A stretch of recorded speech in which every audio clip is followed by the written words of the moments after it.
You've heard of unconditional love, but have you heard of the secret to unconditional happiness and allowing more into your life? More wealth, more success, and more love. More freedom in your life right now. Welcome to the Happy Bar with Israel Savage. What was coming to mind is all the things that need to come together. You know, all the details that you don't know, that sometimes it feels like I'm not doing enough. Mm-hmm. Of course, to have the trust that everything is going to fall into place, but also do as much as I can do. It is like, I don't know, I feel like I have to work a lot until I start to see results. It is like that. I don't know. Got it. And so what I want to say there is that a belief is just a thought you keep thinking. A belief is just a thought you keep thinking. And right now you have a belief that you have to work hard until you see results. Does that feel good? No, it doesn't feel good. And so when a belief doesn't feel good or it's holding us back, then we have the power to think a different thought and train it into a new belief. Now I'm going to step into the woo-woo. You guys ready to go a little woo-woo with me? I'm just going to put my toe in. All right. When you experience unpleasant emotion, what you're really feeling is a dissonance, a disagreement between you and the greater you, your greater self. And so in a situation, if you're thinking, you know, I have to work really hard for things just don't work out for me right away. I'm not one of those people. If things work out for me, I just have to work so hard. And then if I prove my worth, then I can have the thing that I want. If I can just prove it, but I have to prove it first. Otherwise, I don't deserve it. And so that doesn't feel good. None of that feels good. Because your greater you doesn't see that situation that way. Your greater you would say this. Your greater you would say, things are always working out for me. I love it when I bump up against something that I don't want or don't like, because it clarifies in such a beautiful way what I do like. And the longer that I'm experiencing things that are not quite the right fit for me, the more my desire is growing. And I know, like a rubber band that's being pulled back and pulled back and pulled back, when I let go of that rubber band, I'm going to shoot forward. And it's so exciting to be a part of that process. And I know I'm a creator. I wouldn't want someone to plop a statue in front of me and just say, here's your statue. I want to have my hands in the clay. I want to be a part of creating the statue. I want to be a part of creating my life. I want to massage out the details. I want to notice and make the discoveries and the connections.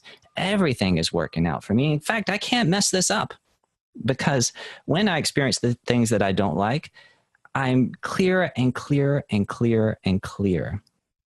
I can relax into this. I can relax into this because things truly are always working out for me. In fact, I can relax into this and I can go and do something that I really enjoy right now.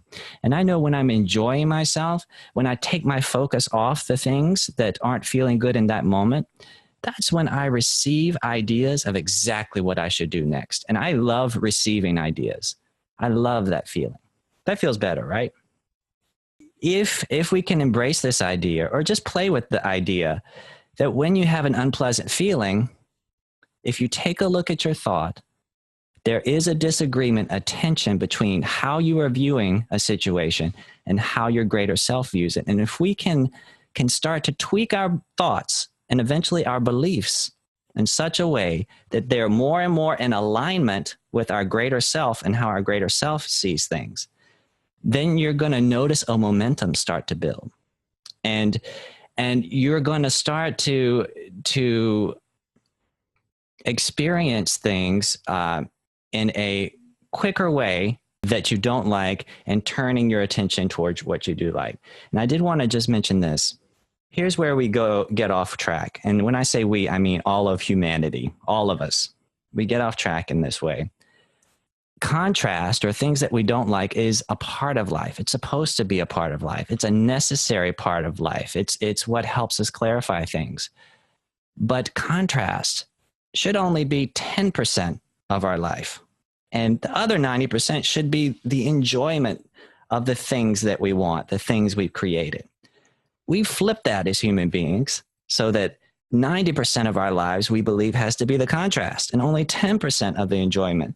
Has anybody ever felt that way? Wow, I've got this little bit that I'm enjoying. And we just want to slowly start to flip that back.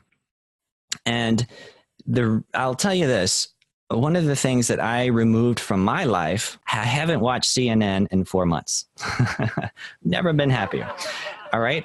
I almost slipped a couple times. Anderson Cooper, there he was. And so, because I like to be informed, but I don't like to be inundated, I always notice that I'm feeling a little worse after watching that show, even for 5 minutes after watching the CNN.